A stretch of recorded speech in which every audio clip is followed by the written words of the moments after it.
everyone, it's Stephanie and welcome back to another video. Today we are going to be creating two clean and simple cards featuring the Piggy Pebbles stamp set, and I wanted to show you some fun ways that you can add dimension and a window to your card design. So the first stamp we're going to use is this little piggy here that's holding a flower, and I also have the coordinating die. For this one here, I want to create a window in the front of the card with the die, and we're going to actually stamp the image on the inside of the card once we have that window die cut. So I'm just going to use the stamp to figure out exactly where I want to have this positioned, and then I'm going to replace the stamp with the die and grab a piece of repositionable tape to hold the die in place. I'm just going to do this so it doesn't shift in the die cutting machine, and anytime I do this I like to try and put the tape on the inside area of the die where we're not going to actually be using the die cut piece. I find that sometimes with that tape it leaves a little bit of an indentation on your paper, so I find this is a better way to do the die cutting. And you do want to make sure that you have your card open when you do the die cutting, since you will cut through the back if you have the card closed. So you can see now I have my A2 size card, which is 4 1/4 by 5 1/2, and I have my little die cut piece in the center, and that's where we're going to stamp our image on the inside of the card. So I'm just going to use that window opening as my guide to figure out exactly where I need to stamp this, and I'm going to use my MISTI to do the stamping. And this is just in case I have any mess ups with my stamping, I'm able to double stamp it. And you'll see here that was a good thing since I didn't fully stamp that flower. Sometimes when you're doing stamping and you have the magnet inside your MISTI, it can prevent the stamping if you don't press down firm enough, so I did have to stamp that top part a couple of times to get that image fully impressed there. Once I had the stamping finished, you can see that we have this great little image here inside the window, which actually looks like it's on the front of the card until you open it because the window opening shows through right to the inside and lets you see that adorable piggy image. So now I'm going to quickly go through the Copic coloring of my image. I didn't do anything too fancy. I used 3 shades of pink to color in my little piggy. I started with R00, which is a really light pink color and almost lends towards a peachy color. And then I came in with R22, which is going to be my darkest of the 3. With that one there, I just went around the edges a bit to add a little bit of darker contrast. And then I brought in my medium color, which is an R21, and then kind of blended them back and forth. The R00 and the R21 don't blend super well together, so it did take a couple of times for me to kind of combine the colors to get a nice even blend on those. I quickly colored in the stem and the leaves on the flower. I used E71, 74, and 77 for the flower pot, and then I used a shade of purple on the flower. For the snout and the flower, I only did 1 layer of color, and you'll see here why in just a minute. What I'm doing now is I'm coloring a second snout and a second flower on a separate image that I've stamped. And with this one here, I'm going to do my ink blending and my layering to really add some emphasis to the coloring. And I'm going to cut both of these out with my scissors.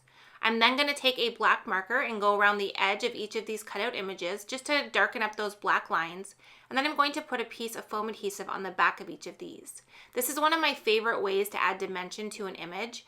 Any type of image that has little areas that you can kind of cut out on their own. It's really fun to put foam adhesive behind them and add them on top of the image. It's very unexpected and adds just a pop of dimension, and I really love how it looks on the final card. And if you want even more dimension, you could do multiple layers of one of the images, or you could use thicker foam adhesive. So it just depends on the look that you're going for. So on this design, we created this fun window in the front that lifts open to show the pig on the inside. And then we also added that little bit of dimension since we were able to easily add that through the window. Now on this second card example here, I've already stamped and colored the image. I did the exact same coloring as I did on the first one.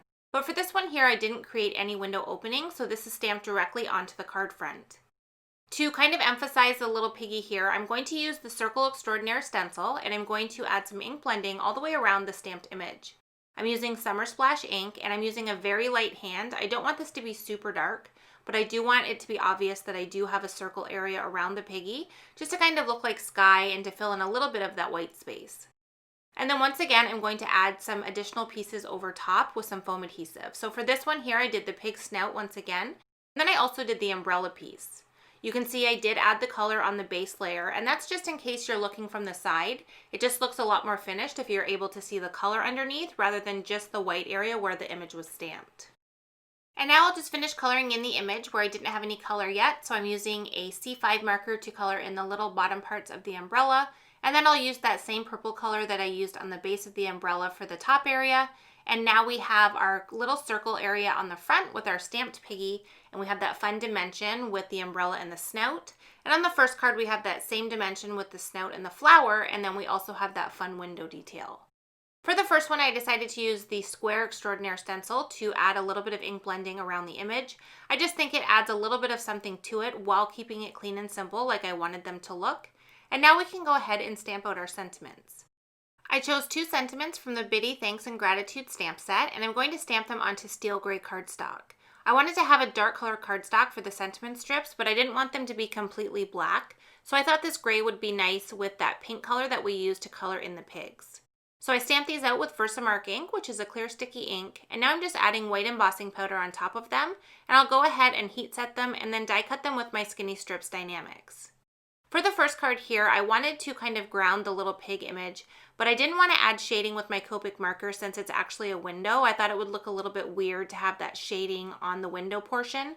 So what I did is I added that sentiment strip right across the bottom of the stenciling area, and even though you can see it on the inside a little bit when the card is open, I didn't really mind that, and I liked having that there, like I said, to ground that image, since it really wouldn't look right with shading. Now for the second card, I am able to add the shading since we did the stamping directly on the card front. So for this one here, I added the sentiment strip to the top area of the card, and then just trimmed off the extra on both of them for the little part that was hanging over the edge. And now I can go ahead and take my W Copic marker, which is a nice warm gray color, and I'll use that to add a little bit of shading under my little pig here.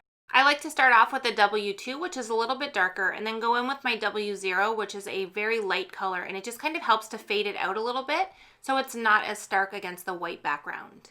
Once I had that nice and blended, we have finished the coloring on the first card, and we're going to go ahead now and add some white gel pen detail. I love the look of adding the white gel pen. It just adds a little bit of extra detail and gives each of the images a little bit of a highlight. It definitely looks better on any of the areas that are darker in color since it shows up a little bit more. But I added it to the pig area as well, even though it's not as obvious. And then once I had that done, I decided that I did want to add a little bit of color underneath the piggy on the inside so that when you open it, he's also grounded inside the card. So I used those same W markers and added a little bit of shading for him on the inside of the card as well.